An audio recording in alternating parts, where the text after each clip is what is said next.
call me?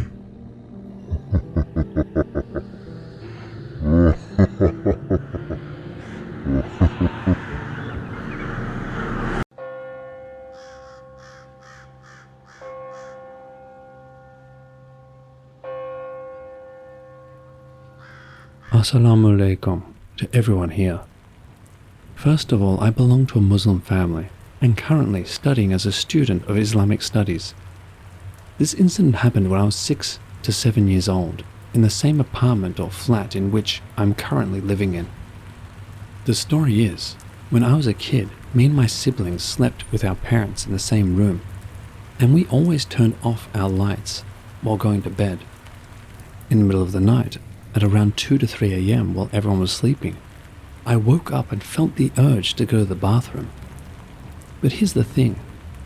For some odd reason, the door of our bathroom was always open, and while I almost entered the bathroom, I saw a black-colored head emerging from the gap under the sink. After the head fully emerged, it turned to my direction and started reaching for me and tried to grab me with its long black hands. I still remember, the thing had horns on its head, blue eyes, and large canine teeth that were around 2 to 3 centimeters long. I was scared and hurried back to my father who was sleeping. I woke him up and told him to turn the lights of the bathroom on so I could go pee. By the time my father turned on the lights, that thing was gone. Now, I'm 28 years old and know about these entities known as Djinn, which can shapeshift and go through any solid objects. We Muslims don't believe in ghosts, but we do believe and know that Djinns exist. May Allah protect us all from these types of entities.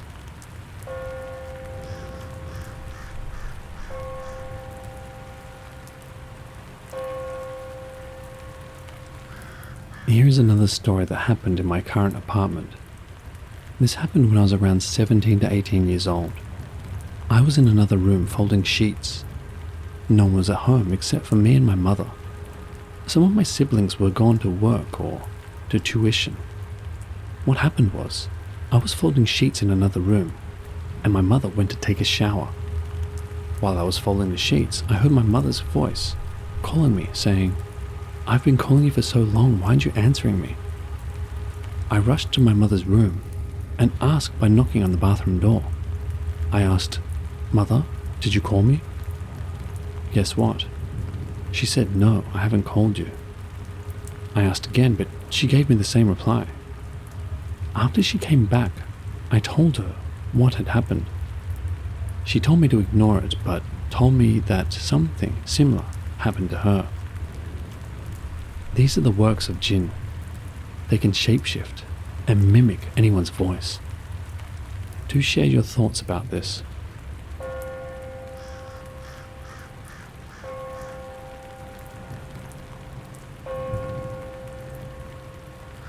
This is my aunt's story, which happened to her when she was 15, back in the early 2000s. My family are from London, but we are ethnically Bengali. This story starts when my aunt and her family all went for a trip back to our ancestral country of Bangladesh. They visited their father's village, or should I say my grandfather's village. It was in the middle of nowhere, surrounded by endless paddy fields. The village consisted of a few really old houses, dating back to the days of colonial Britain, all built around a big pond. There was a small mosque nearby, and further away from the mosque was a small forest. My aunt and her siblings were told by the village elders not to venture into the forest, where there was an old banyan tree. According to them, that specific banyan tree was supposedly haunted. One evening, my aunt and her siblings, along with some of the village children, went into the forest to play, despite being warned not to go over there. The village children assured that they played in the forest many times and nothing happened to them, as long as they didn't go near that tree. The children showed my aunt and her siblings the infamous tree, and they all agreed to stay away. The tree looked very old and creepy, with its trunk twisted and its branches protruding far and wide. Despite its appearance, my aunt was not so gullible. As being one of the older children in her family, she found all of this talk of haunted trees to be silly, and just a tall tale told by elders of the village to scare the children. However, she agreed to stay away. My aunt wasn't playing, as she felt that she was too old for such childish games, and was only there to supervise the youngsters. The kids started playing it, then afterwards played hide and seek. The village children started begging my aunt to play with them and to be the seeker. After a while of persuading, she agreed and reluctantly started to count as the kids started to run and look for the best places to hide. Once she was done counting, she went on the hunt to look for them. She managed to find a few of the kids quick enough, mainly the younger ones, but a few were left yet to be found deeper in the forest. My aunt walked further in, and shortly after she happened to stumble upon the banyan tree. She smirked and decided to caress the ancient bark of the tree, going against her promise. She saw that one of the tree's boughs hung low and thought it would be a nice spot to sit for a while and take in the scenery. After the short respite, she pressed on.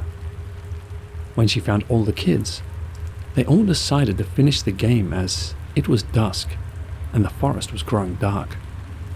Everyone heard the call to prayer from the mosque nearby, so they all proceeded to walk out of the forest and back home. That night my aunt awoke mid-sleep due to the heat. In the village, there were no streetlights, so everything was pitch black, and all you could hear were the sounds of crickets and frogs from the pond. She tossed and turned as she tried to go back to sleep, but started hearing a peculiar noise outside her open window. It was a metallic clinking sound. The sound grew persistent, clinking every second. She looked through the grate of the window and saw nothing but the night staring back at her. She decided to call out quietly, hoping for a response, but nothing. Shortly after, the sound stopped, so my aunt brushed it off thinking nothing of it and went back to sleep. A few days later, the family left my grandfather's village and were heading back to the city airport. Their trip had come to an end and it was time to return home, back to the UK. While they were saying farewell to everyone, my aunt saw a woman further behind from everyone else staring at her. My aunt had never seen that woman before during their stay. She thought why no one had introduced her to the woman, as the village was all family orientated. What was very strange was that the woman was dressed in a traditional red bridal saree with a garland around her neck, golden bangles on her wrists, and a headpiece hanging down her forehead. My aunt asked one of her sisters who that bride was, but her sister couldn't give her an answer due to the commotion. When they were at the airport and lining up to be boarded, my aunt's eyes wandered around. Nothing but families all seated and waiting for their respective flights. She then caught a glimpse of a woman in a peculiar red sari. She realized that it was the same woman from the village. The woman was further away from the waiting line, just standing in one place and looking at people walk past her. My aunt found it odd that she was at the same airport as them, despite being seen at the village earlier. Also, what was strange was that the woman was in a bride's attire in the middle of a busy airport, which would be completely unheard of over there. She had no luggage with her, or anyone accompanying her. On board the plane, my aunt was coming back from the bathroom and was surprised to see the woman again, sitting alone and staring out of the window. She told my grandmother that she had seen the woman in the village and asked who she was. My grandmother was too tired to answer and dismissed her question. My aunt concluded that the woman must have been from one of the nearby villages and was passing through theirs as she was also heading towards the airport. She then tried to forget all about it. Back home in London, after a good few days, my aunt and her family all went to visit another one of my uncle's house. It was tradition to visit relatives when returning home, back from a visit to Bangladesh. When they all entered the living room and greeted everyone, my aunt was absolutely shocked to see the same familiar woman in the red sari from the village and the plane. My aunt was very puzzled, but thought that the woman must have been related to the family. This was proof. Everyone was talking and my grandfather was recounting their time in the old country. My aunt was watching the woman and found it weird that she was just standing in the corner listening to the conversation. My aunt also realized that the woman never spoke a single word and couldn't recall anyone ever speaking to her since they entered the house. She wondered why the woman was still dressed up as a bride and found it very bizarre. When it was time to eat, everyone was getting ready to sit down at the table. My aunt was one of the last ones to get up, but realized the woman was staring at her and smiling.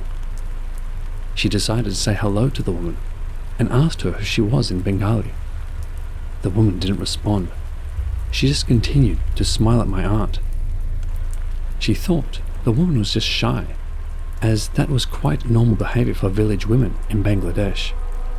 She felt a bit awkward and started complimenting on the woman's attire and her pale anklets. "Who are you speaking to?" my uncle said across the room in Bengali. The room was silent and everyone was staring at my aunt in confusion. My aunt pointed at the woman, bewildered at my uncle's question. "What? There's no one there," my aunt's sister responded. My aunt thought everyone was playing a joke on her, but shortly after realized they were all being serious. She started to freak out. She kept saying that there was a woman in the room, but everyone kept insisting that there wasn't anyone there. Everyone started worrying as my aunt was hyperventilating at the sight of the mysterious red figure smiling back at her. She eventually passed out. A while later, my aunt came around and found herself lying on the couch, resting her head on my grandmother's lap, and her sisters all huddled beside her. My aunt didn't see the woman anymore, where she had been previously standing. My aunt darted her eyes around the room to double check if the woman was still there. She wasn't.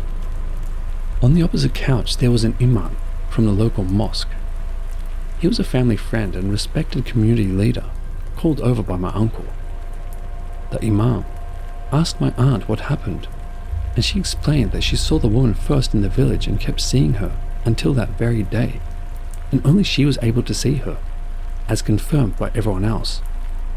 After careful consideration, the imam said it sounded like some nefarious entity had followed her from the village and latched itself onto her. My grandfather started to interrogate my aunt about the forest and the old banyan tree, and eventually she admitted to everyone that she sat on the bough of the tree.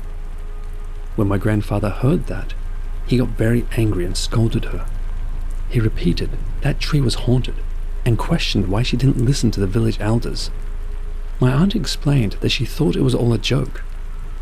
When the imam asked why my grandfather had thought that the tree was haunted, my grandfather never gave an explanation and said that he would tell him afterwards in private. The imam recited some prayers and blew on my aunt. My aunt couldn't remember most of that encounter as she blacked out again. However, according to everyone present in the room, she started to freak out and started to act manic when she heard the prayers. She started growling, and her eyes looked like they were about to burst from their sockets. She attempted to lunge at the imam, but everyone held her down. A while later, the imam left the house and eventually returned back and gave her special water to drink daily and oil to rub her body with after every time she bathed. This was all part of a long exorcism process known as ruqya in Arabic. That night my aunt was too afraid to sleep, so my grandmother slept in the same bed next to her while one of her sisters slept on the top bunk. My aunt awoke after a long slumber. Her eyes started slowly adjusting to the darkness, but she was still in a sleepy haze. she realized she could hear a clinking sound to her right, towards the window. She thought it was her sister causing a racket, so she groggily told her to be quiet. When the noise didn't relent, my aunt turned and looked towards the window. It wasn't her sister. To her absolute horror, my aunt saw a dark figure sitting on the windowsill. She quickly realized that the metallic sound were the sounds of bangles and anklets being played with. My aunt's eyes fully adjusted to the dark, and it became evident that the figure was indeed that of the woman. My aunt screamed her lungs out, and the whole house awoke. The second visit from the imam explained to my aunt that whatever she was seeing would not go away on its own. She would continue to see it unless she completed her religious treatment, which, he reminded her, was a very long process. My aunt's family was certain that it was a spiritual matter and not a psychological one. My aunt never displayed any signs of mental illness in the past.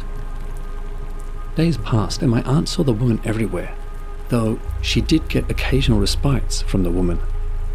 The woman would show up one day and might follow my aunt wherever she went, but the next couple of days would not be seen at all.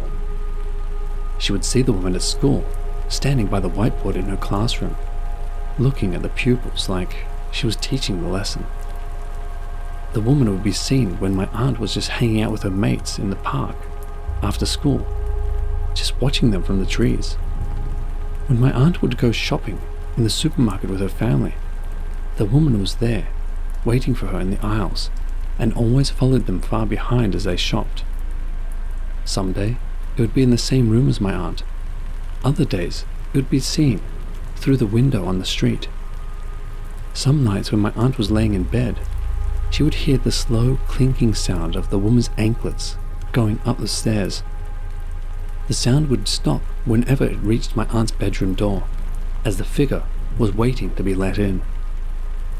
The woman once was encountered when the family were all sitting at the table to eat, and my aunt found her sitting under the table with her forehead resting on her knees.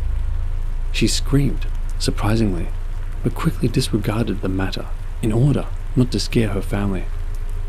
The ominous figure never spoke. It never harmed my aunt directly or made any threatening acts towards her.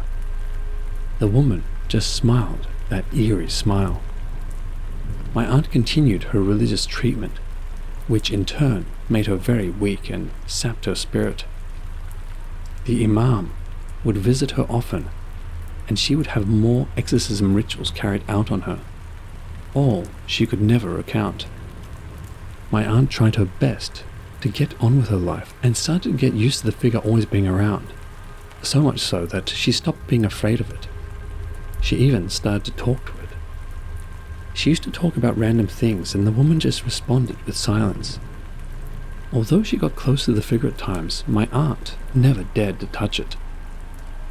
A couple of years passed and the mysterious woman would appear less frequently, like only a couple of times a month. Eventually she stopped appearing altogether and was gone for good. My aunt completed her years-long spiritual treatment. She felt a huge relief, but at the same time, in a very bizarre and twisted way, she felt sad and empty. That figure was in her life for so long that she grew so accustomed to it and saw it as normal. For her, not seeing the woman anymore was a huge change in reality. The whole ordeal did take a huge mental toll on her throughout the couple of years, and my aunt was never truly the same after that. One afternoon, my grandfather decided to shed some light into the past as he felt like it was the right time for my aunt to learn the truth. He showed her a very old black and white photograph dating back to the 50s. It was him and his parents and siblings, all in a family portrait. My aunt's eyes widened and her jaw dropped as she saw an old familiar face in the center of the photo. It was her, the woman in the bridal saree. Garland, bangles, everything. She was next to a man dressed as a groom. My grandfather explained to her that long ago he had a sister. That photo was from her wedding day. The story was that she was married to a man from the neighboring village, but did not want to get married to him. My grandfather's sister was at first promised to another suitor, since they were children, a good, kind man from another nearby village. She grew up with the idea that she would marry that man when she came of age. However, the man she actually ended up marrying offered a larger dowry, so her father then changed his mind and, instead, accepted that man to take his daughter's hand, despite the previous arrangement and his daughter's protest. In Bangladesh, it's the father's word over his daughter's wishes, and she was doomed to spend her entire life with a man she did not desire. So, in the night, after the marriage ceremony was completed, she was due to move in with the groom and his family and relocate to the other village.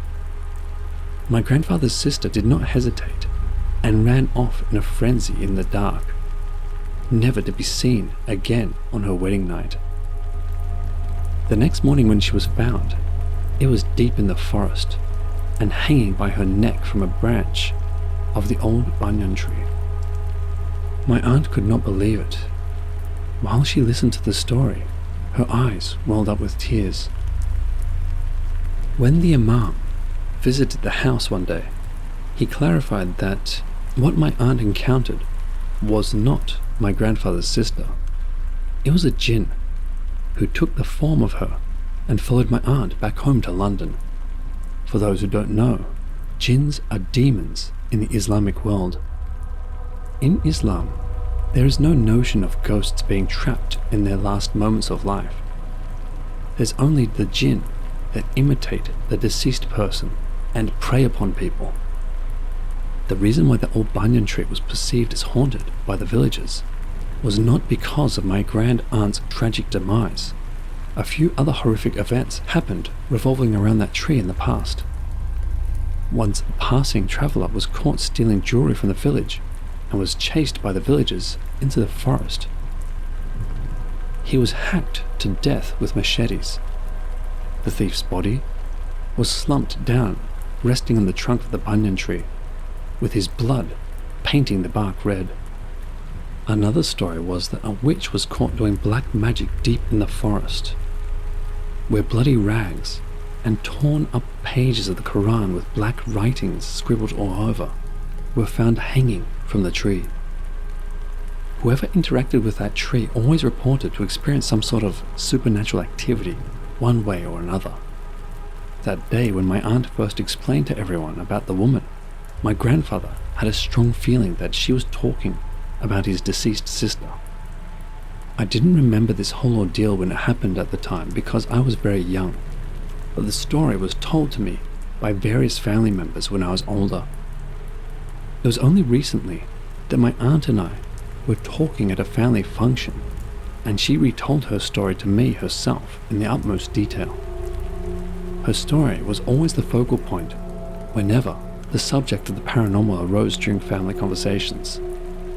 A couple of people think my aunt was just suffering from mental illness during that time, although this doesn't make any sense. My aunt never knew my grandfather's sister before that revelation. My grandfather never once mentioned or showed a picture of his sister to either my aunt or her siblings while they were growing up. Neither did my grandmother. It was a painful, touchy subject, and it was never heard or mentioned. I believe my aunt, and this was very real to her, and it greatly impacted her life growing up as it permanently left a mark on her. I'm just glad that she's back to normal, and that the woman in the red sari was gone for good.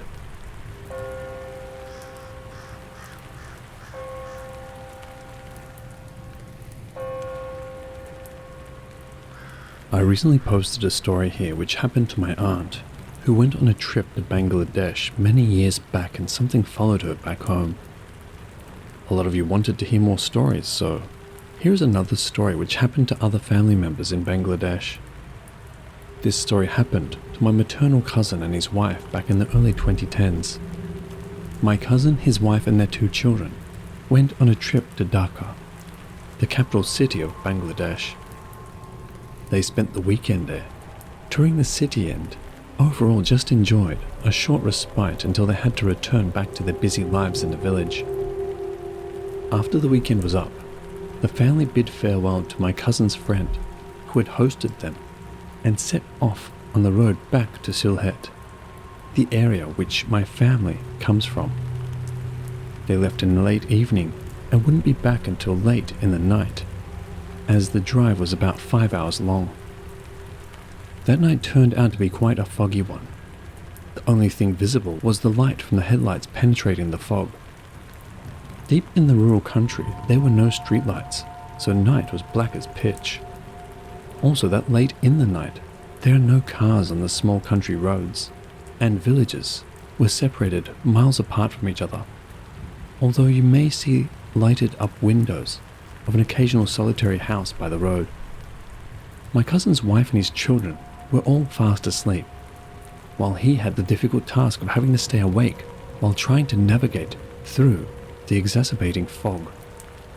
The car he was driving was very old, so there were no inbuilt fog lights to assist him. He crossed a familiar bridge, and he knew it wasn't too long until they were back at the village. My cousin felt like he was going to doze off at the wheel, so he decided to stop the car and pour himself a tea from a flask. His wife awoke and asked him where they were.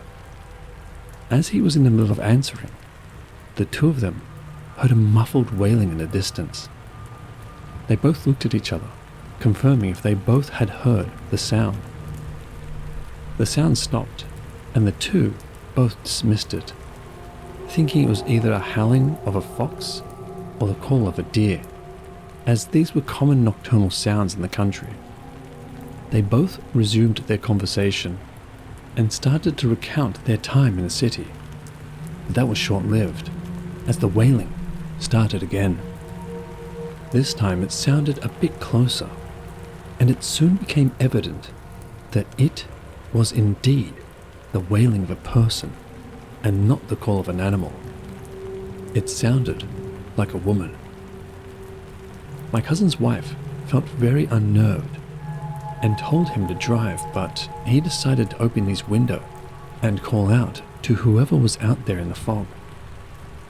She chided him, but as she was repeating herself that he should start moving the car, a white figure slowly emerged from the fog and into the headlights. It was a young woman.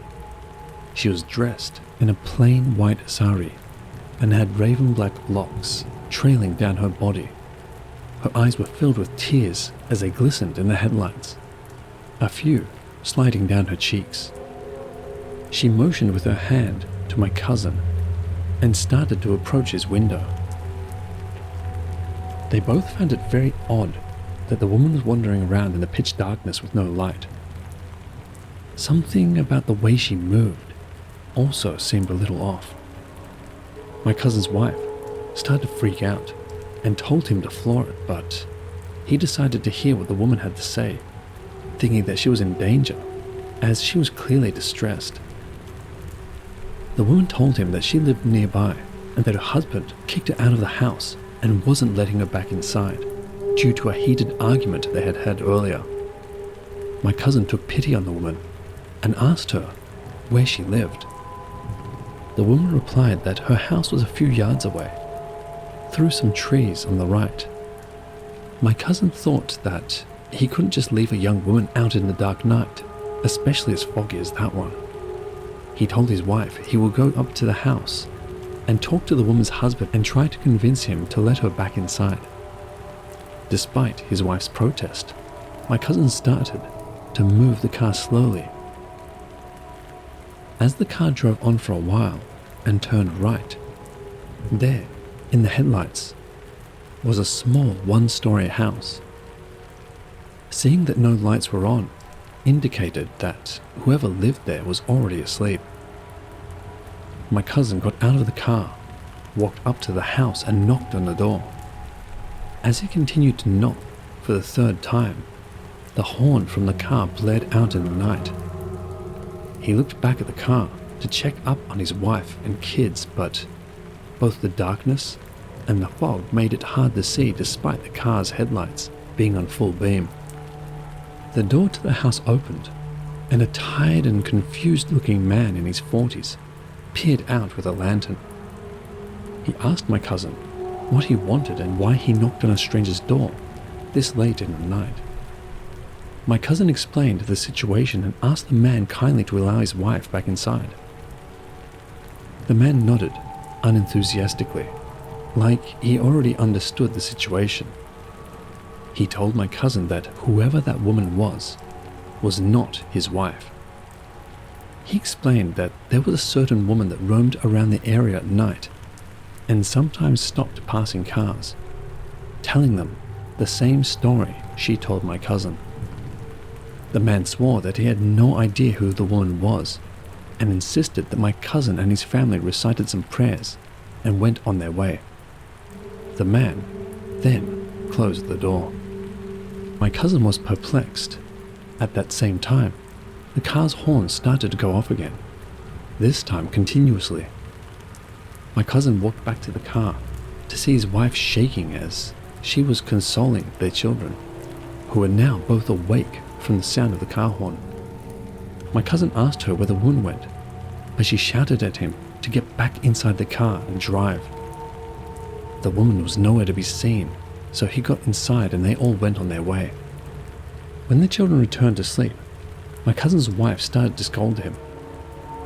When he asked her what got her so rattled, she revealed to him that when he was knocking at the door of the house, she switched on his phone's torchlight to better see the woman. It was then that the woman came by her passenger window. What was eerily strange was that it looked like the woman glided towards her. My cousin's wife then said that she looked down at the woman and saw that she had no feet and was floating a good few inches off the ground. She looked in horror, and that was when she first sounded the horn. As her husband was talking to the man in the house, the woman stared blankly at her and tried to open her door, but luckily it was locked. The woman then walked away, back into the fog. My cousin tried to reassure his wife and told her that she must have been confused as the fog played tricks on her mind. But his wife opposed strongly and was adamant on what she had seen. He repeated to her what the man had said to him, and he just chalked it up to the woman just being crazy and nothing more. My cousin's wife was seething and decided not to speak to him for the duration of the journey. When the family arrived at the village, all the nearby houses had their lights off, which meant that it was very late. They entered the house, leading their sleepy children onto their respective beds. The atmosphere was still tense between the husband and wife, so no words were shared. A while later, the two started to settle in. My cousin's wife decided to have a bath. My cousin was feeling hungry after the long journey, so he went to the kitchen to fix him and his wife a late supper. A peace offering, he thought. But as he walked past the sitting room, he saw that his wife had already laid food out on the floor for him. He got another plate for his wife and thought that he would wait for her to finish up so she could join him. He sat and waited as the mixed aroma of fresh rice, fried fish, and green chilies wafted through his nostrils. A while later, his wife entered the room. She gave him a big smile. She thanked him for making her some food, as she too was feeling hungry. My cousin was confused and affirmed to her that she prepared the meal for him before she went for a bath. She replied that she didn't. The two looked at each other in bewilderment, which then slowly turned into fear. Neither of them remembered if they saw food laid out beforehand, nor did they smell it as they entered the house. They both tried to rationalize that maybe the family prepared the meal, as they all knew that they were expected to return that very night. But that didn't make any sense, as the food was found piping hot, with steam still billowing out from the pans. Everyone in the village was fast asleep long before they had arrived back. Also, why was there a meal only fit for one person with only one plate set up. Surely whoever cooked food would not only cook for my cousin, but for his wife and children as well. The next day, the couple asked their family in the village if anyone had prepared food for them before they had returned home. Everyone they had asked swore that they didn't. My cousin and his wife started to freak out. It was then that my cousin started to believe his wife on what she had seen. They had no explanation on who laid out that meal the previous night, and was certain that it had something to do with that strange woman. The couple went back home and recited some prayers around the house. The village elders mentioned that the woman sounded like a Farotni. According to Bengali folklore, mainly from the Sylhet region, a Farotni was a female entity dressed all in white, with very long hair, who roamed the countryside at night. According to whoever told the story, the Farotni was either a witch or a Djinn who preyed upon young men who were out late. Sort of like a succubus. That related to my cousin, as that same morning he complained about having horrific nightmares all night. Some were believed to be sexual in nature. He also woke up finding deep scratches and bite marks all over his body, and overall felt very weak when he awoke. This only happened to him that one time and ceased completely, with no further encounters. My cousin was still coaxed to undertake an Islamic exorcism ritual. Surprisingly enough, he didn't react badly during the ritual or show any signs of affliction. It was believed that whatever preyed upon him left him after that very night. It is also theorized that whatever the woman was, followed the family home, and due to my cousin's caring nature to help her, she prepared him that meal as a way of saying thank you.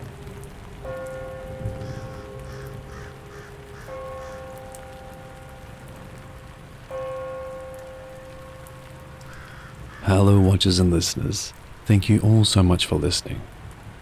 If you have a story you'd like to share with the channel, please send it to my email, which will be found in the description below. If you'd like to support the channel, consider signing up for my Patreon, which you can watch my videos ad-free and usually with bonus stories, as well as other perks depending on the level. This year, I will be redesigning my merch store, so keep an eye out for that one.